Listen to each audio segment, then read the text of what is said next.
સુરેન્દ્રનગરના ચોટીલા હાઈવે પર અકસ્માતમાં એક વ્યક્તિનું મોત નીપજ્યું છે। હોટેલ સપના નજીક પિકઅપ વાને છકડો રિક્ષાને ટક્કર મારી। પિકઅપ વાનની ટક્કરે રિક્ષામાં સવાર એક મહિલાનું મોત નીપજ્યું।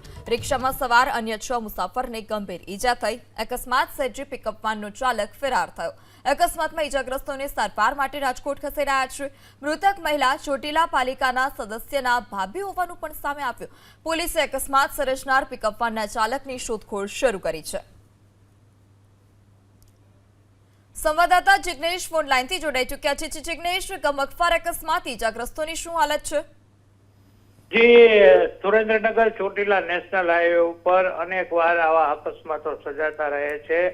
ત્યારે ક્યાંક ને ક્યાંક હાઈ સ્પીડ વાહનો અને જે આજે યુટિલિટીઓ જે બેફામ દોડી રહી છે, ત્યારે તે અંગે પોલીસ દ્વારા યોગ્ય એક્શન લેવામાં આવે તે અત્યંત જરૂરી છે। કારણ કે આજે વાહન ચાલકો હોય છે તે બેફામ રીતે વાહન ચલાવતા હોય છે અને જે નાના વાહનો હોય તેને ટક્કર મારતા નાના વાહન ચાલકોના ઘટના સ્થળે જ મૃત્યુ નિપજતા હોય છે। ત્યારે સપના હોટલ પાસે આજે આવો એક બનાવ બનવા પામ્યો છે, જેમાં એક મહિલાનું ઘટના સ્થળ ઉપર જ મૃત્યુ થયું છે, જ્યારે 6 જેટલા શખ્સોને ગંભીર ઈજાઓ પહોંચતા તેમને રાજકોટ હોસ્પિટલ ખાતે સારવાર ખસેડવામાં આવ્યા છે।